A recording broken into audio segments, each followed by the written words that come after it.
So I will be doing a video over parent training on functions of behavior. So I'm first going to talk about 4 functions of behavior. Next, I will be talking about replacement behaviors, and then I will talk about punishment, and lastly, I will cover extinction. So first with escape behaviors, we're going to talk about escape behaviors. And that is one of the functions. And during an escape behavior, the individual would behave in order to get out of or avoid doing something that he or she does not want to do. An example of this would be that the child throws ABA materials on the ground and is no longer required to complete the task that is presented to him or her. So this child is learning that throwing the materials on the ground will get him or her out of having to do the work. Next, we have an attention behavior, and during an attention behavior, the individual actually behaves to get focused attention from parents. It could be teachers, siblings, peers, or other people that are around them. An example of this would be a child is whining until a parent attends to them, and so in that case, the child is learning that whining will get the attention from their parent. Next, we have access to tangibles. And during this behavior, the individual behaves in a certain way to get preferred item or participate in an enjoyable activity. An example of this would be child wants candy at the checkout line. The child says, "I want some candy." The parent denies the access to it. Child cries and whines more about wanting candy, and the parent lets the child get the candy. The child is learning that crying and whining gets him or her the candy. Next will be the automatic reinforcement, which is also known as a sensory behavior. During a sensory behavior, the individual will behave in a specific way because it feels good to them. So this can actually vary in between clients because not everyone's going to have the same sensory behaviors. But an example of this would be a child is scratching his skin because of eczema or bug bites to relieve the itching. Next, I'm going to go to the next topic, which will be replacement behaviors. So replacement behaviors is an appropriate skill that is maintained by the same consequences as the challenging behavior. So the point of a replacement behavior is that it's serving the same function as a challenging behavior. It's just that it has an appropriate behavior or a skill that can be used to get the same need met in a more appropriate way. A lot of people ask, well, why are they important? Behavior support plans need to have a replacement behavior included in them in order to create long-term changes to behavior that generalizes across settings. So we want them to learn this replacement behavior so that they can use it not only in their home, but also at school or at a friend's house, and they're generalizing that skill. And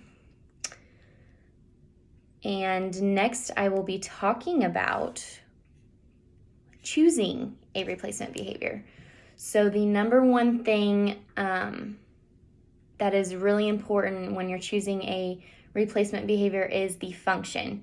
So just like we talked about earlier, the function is either the access to tangibles, we have sensory, escape, or attention. So you want to really look at those things to see why they are acting in that certain way for what function. And then next, on choosing a replacement behavior, our second thing, we want it to be efficient.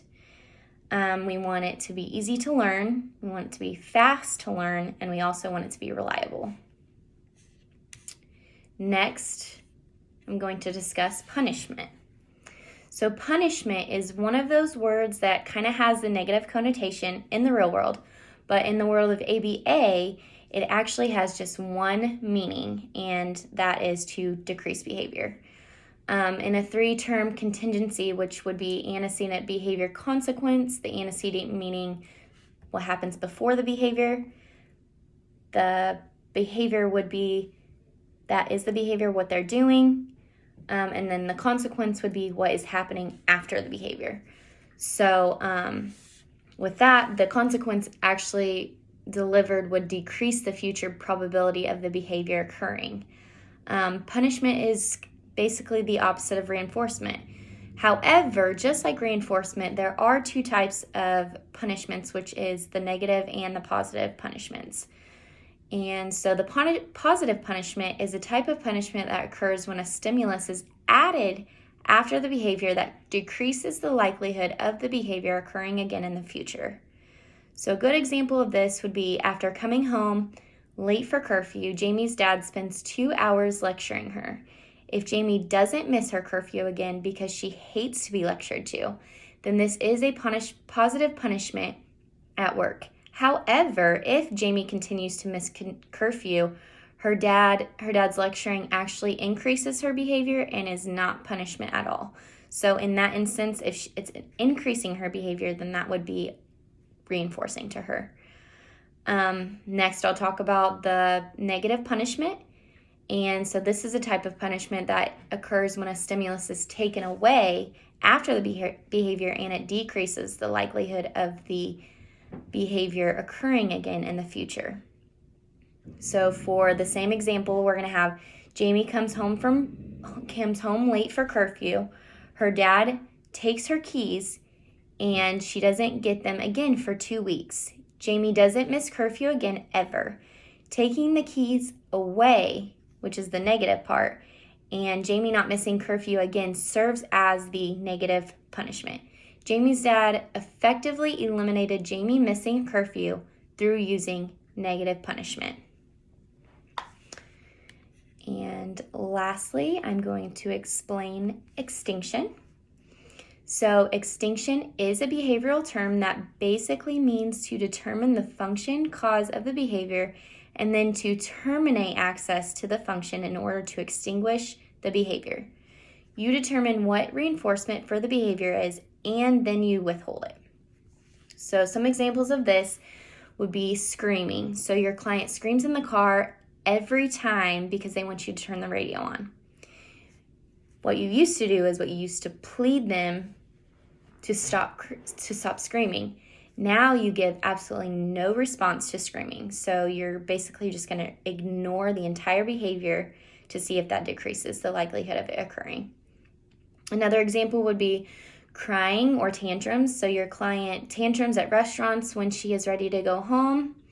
You used to pick her up and leave the restaurant when this happened. Now you stay at the restaurant and continue to eat. So you're completely taking away just letting her leave and picking her up to go. Instead, you're just going to do the opposite. You're going to stay, ignore the behavior, and continue eating like before. Last but not least, we have our visual aid for the training. And this is a visual aid of 4 functions of behavior. Here I have the attention, we have the escape, sensory, or aka the automatic reinforcement, or access to tangibles. So for the attention here, I drew 2 people together because when you have an attention behavior, you have someone else that you're trying to get the attention from, whether that be the parents, siblings, peers, etc. For the escape here, I drew a picture of paper ripped up, and that could be a good example of a student doing homework in the classroom.